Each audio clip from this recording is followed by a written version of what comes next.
नमस्कार दोस्तों, आपका हिंदी की कक्षा में हिंदी शौर्यम क्लास के इस डिजिटल प्लेटफॉर्म पर आप सभी का स्वागत है। दोस्तों, आज मैं आप लोगों को बड़ा ही महत्वपूर्ण विषय लेकर के आया हूं, जो वास्तव में जिसकी आपको बहुत ही बेसब्री से प्रतीक्षा है और वह प्रतीक्षा आपकी समाप्त होती है। वह प्रतीक्षा है कि DSSB में जो एग्जाम कंडक्ट करवाए जा रहे हैं इस समय, उसके जो है कुछ पेपर के एनालिसिस आप इस वीडियो में बने रहें और इस पेपर के एनालिसिस देखें। मैं हिंदी पार्ट लेकर के आया हूं। यह जो है 3 जुलाई 2021 को दिल्ली में जो पेपर हुआ था, उस पेपर का यह क्वेश्चन है, फर्स्ट शिफ्ट का प्रश्न है। तो आइए पहला प्रश्न हम देखते हैं। पहला प्रश्न है कि महादेवी वर्मा की अतीत के चलचित्र कैसा संग्रह है। महादेवी वर्मा की जो अतीत के चलचित्र रचना है, यह कैसा संग्रह है। क्या उपन्यास है, क्या निबंध संग्रह है, संस्मरणों का संग्रह है, कहानी संग्रह है। तो यह संस्मरणों का संग्रह है। यह DSSB 3 जुलाई को पूछा गया था DSSB में हिंदी में। अगला क्वेश्चन हम देखते हैं। अगला क्वेश्चन आते हैं। अगला क्वेश्चन है कि चंद्रधर शर्मा गुलेरी की सुविख्यात कहानी कौन सी है। चंद्रधर शर्मा गुलेरी की सुविख्यात कहानी छाया, बड़े घर की बेटी, उसने कहा था, शतरंज के खिलाड़ी। तो चंद्रधर शर्मा गुलेरी की जो रचना है, इसमें उसने कहा था होगा। अगला प्रश्न है जो आया हुआ है, आधुनिक काल का समय कब से कब तक माना जाता है। तो आधुनिक काल का समय 1700 से अब तक, 1700 से 1900 तक, 1375 से 1700 तक, 1900 से अब तक। तो यह 1900 से अब तक जो है माना जाता है। यह जो है आधुनिक काल का समय आप मान सकते हैं। तो आपका आंसर ये सही होगा। ये जो हरे कलर का पहचान लगा हुआ है, ये आयोग द्वारा माने गए उत्तर हैं। इसलिए जो है मैं उसी पेपर का एनालिसिस कर रहा हूं। हम जानते हैं आपको बड़े बेसब्री से इंतजार रहा होगा इस चीज का। आगे चलते हैं। आगे चलते हैं। प्रश्न है कि एक ग्रंथ के रूप में डॉक्टर नागेंद्र ने हिंदी साहित्य की प्रथम रचना कौन सी मानी है। एक ग्रंथ के रूप में हिंदी साहित्य की प्रथम रचना डॉक्टर नागेंद्र ने कौन सी मानी है। तो वह मानी है श्रावकाचार को। श्रावकाचार ये किसके द्वारा लिखी गई है। देवसेन द्वारा लिखी गई है। देवसेन की पुस्तक जो श्रावकाचार है, उसको इन्होंने माना है। अगला प्रश्न है। अगला प्रश्न है, आचार्य महावीर प्रसाद द्विवेदी सरस्वती के संपादक कब बने। आचार्य महावीर प्रसाद द्विवेदी सरस्वती के संपादक कब बने। तो वह है 1903 ईस्वी है। 1903 ईस्वी। 1903 ईस्वी। आप सभी लोग इसके संस्थापक कौन कौन से लोग थे, तो आप लोग इसको जान लीजिएगा। आप लोग कमेंट करके बताइएगा इसके संस्थापक। हालांकि श्याम सुंदर दास, चिंतामणि घोष, 3 लोग संस्थापक थे। हम आपको क्लू दे दे रहे हैं, आप लोग कमेंट करके इन संस्थापकों के नाम बताइएगा। उम्मीद करते हैं आपको वीडियो पसंद आ रहा होगा। अपभ्रंश को अब कोई पुरानी हिंदी नहीं कहता। अपभ्रंश को अब कोई पुरानी हिंदी नहीं कहता। बड़ा ही महत्वपूर्ण बात है, बहुत ही महत्वपूर्ण है। अपभ्रंश को अब कोई पुरानी हिंदी नहीं कहता, यह बड़ा ही महत्वपूर्ण प्रश्न है। वह है, देखिए, राहुल सांकृत्यायन ने जो कहा था, राहुल सांकृत्यायन ने यह बात नहीं कि चंद्रधर शर्मा गुलेरी ने अपभ्रंश को पुरानी हिंदी कहा है। इन्होंने अपभ्रंश को पुरानी हिंदी कहा है और अपभ्रंश को पुरानी हिंदी अब कोई नहीं कहता। यह जो है किसका है, हजारी प्रसाद द्विवेदी जी का स्टेटमेंट है। हजारी प्रसाद द्विवेदी का स्टेटमेंट है कि अपभ्रंश को अब कोई पुरानी हिंदी नहीं कहता। आगे देख लीजिए। हाँ 2 बजे से 2 बजे से 2:30 बजे तक। अगला क्वेश्चन हम देखते हैं, आते हैं। जैन पद्म पुराण का अनुवाद किसने किया? जैन पद्म पुराण का अनुवाद किसने किया, यह देखते हैं। जैन पद्म पुराण का क्या लक्ष्मण सिंह ने किया, दौलत राम ने, श्रद्धाराम फिल्लौरी, राम प्रसाद निरंजनी? तो दौलत राम ने जैन पद्म पुराण का अनुवाद किया है। आगे आते हैं, अगला प्रश्न है, आधुनिक युग के प्रवर्तक और पथ प्रदर्शक किसे माना जाता है?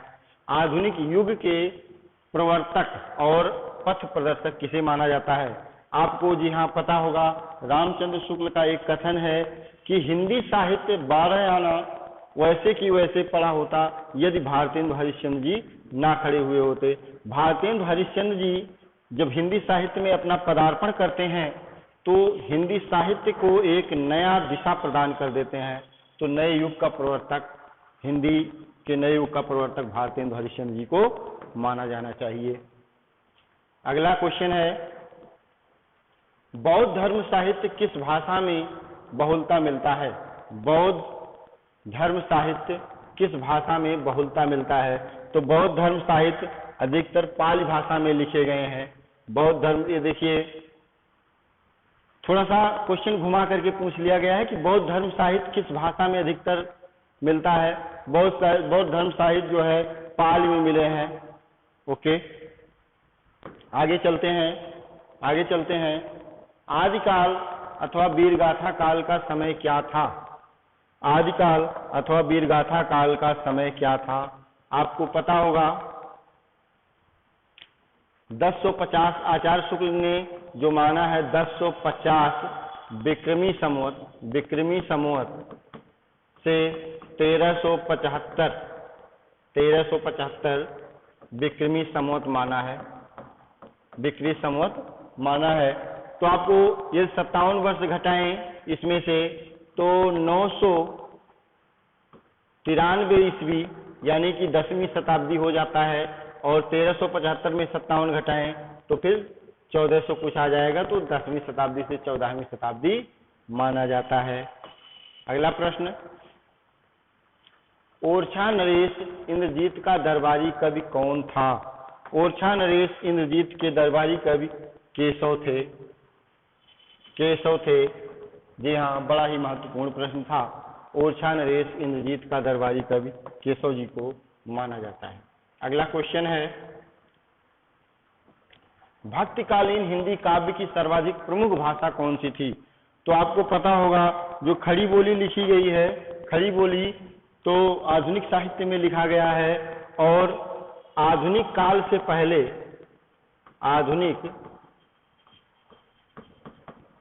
से पहले जो भी रचनाएं लिखी गई या तो वह अवधि में लिखी गई और ब्रज में लिखी गई। लेकिन भक्तिकालीन साहित्य के काव्य की पूछ रहा है तो भक्ति काल में सबसे अधिक ब्रज भाषा में लिखे गए हैं। सबसे अधिक जो है ब्रज भाषा में लिखे गए हैं, और उसके बाद अवधि भाषा में भी लिखा गया है। तो यहाँ पे ब्रज भाषा सही होगा। हिंदी साहित्य में गद्य काल किसे कहा गया? जी हाँ, हिंदी साहित्य में गद्य काल किसे कहा गया? जी हाँ, यह किसने कहा है हम यह भी देख लेते हैं इसी वक्त कि हिंदी साहित्य के आधुनिक काल को गद्य काल रामचंद्र शुक्ल ने कहा है। रामचंद्र शुक्ल ने कहा है। अगला प्रश्न पे चलते हैं। अगले प्रश्न पे, निम्नलिखित विकल्पों में कुछ पुस्तकों और लेखकों के जोड़े दिए गए हैं, इनमें से एक जोड़ा गलत है, उसको आपको पहचानना है। जी हाँ, भाषा योग वशिष्ठ। भाषा योग वशिष्ठ ये है, भाषा योग वशिष्ठ ये साहब राम प्रसाद निरंजनी की है। राम प्रसाद निरंजनी की है। बाकी नाचिकेतोपाख्यान, सदल मिश्र, रस श्रृंगार रसमंडन विठलनाथ, प्रेम सागर लल्लू लाल की, यह सही है। तो भाषा योग वशिष्ठ राम प्रसाद निरंजनी की है। अगला प्रश्न देखते हैं। अगला प्रश्न देखते हैं कि रीतिकालीन कविता का आरंभ केशवदास की किस रचना से माना जाता है। तो रीतिकालीन कविता का आरंभ केशवदास की रसिक प्रिया से माना जाता है। विज्ञान गीता एक ज्योतिष ग्रंथ है। विज्ञान गीता एक ज्योतिष ग्रंथ है। और तो आगे चलते हैं। अगला प्रश्न, हिंदी साहित्य का आरंभ किस शताब्दी से माना जाता है। तो वही क्वेश्चन समझ लीजिए कि रिपीट हुआ है।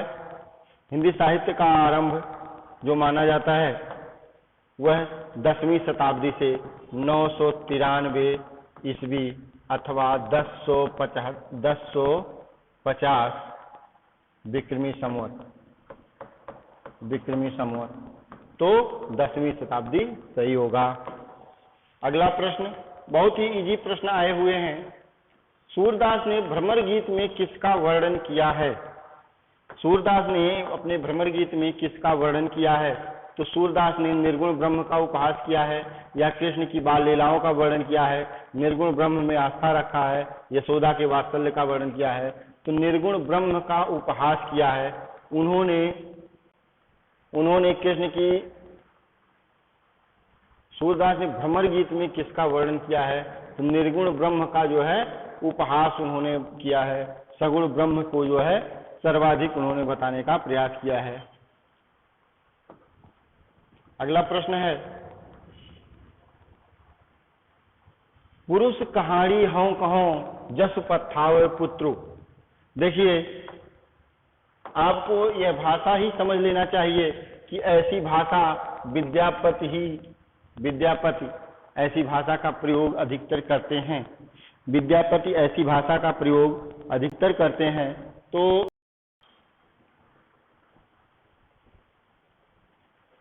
आइए देखते हैं। तो यह जो है पुरुष कहाड़ी कहो जस पथावे पत्र, तो यह विद्यापति की है। अगला क्वेश्चन देखते हैं, अमीर खुसरो के गुरु का क्या नाम था। तो अमीर खुसरो के गुरु का नाम ख्वाजा मोइनुद्दीन औलिया था। ख्वाजा मोइनुद्दीन औलिया था। तो यह हो जाएगा। अगला प्रश्न हम देखते हैं, पृथ्वीराज रासों के रचयिता का नाम क्या है। तो पृथ्वीराज रासों के रचयिता आपके चंद्रबरदाई हैं। तो ये रहा 20 क्वेश्चन। यदि आपको अगले 20 क्वेश्चन चाहिए तो हमारे चैनल को सब्सक्राइब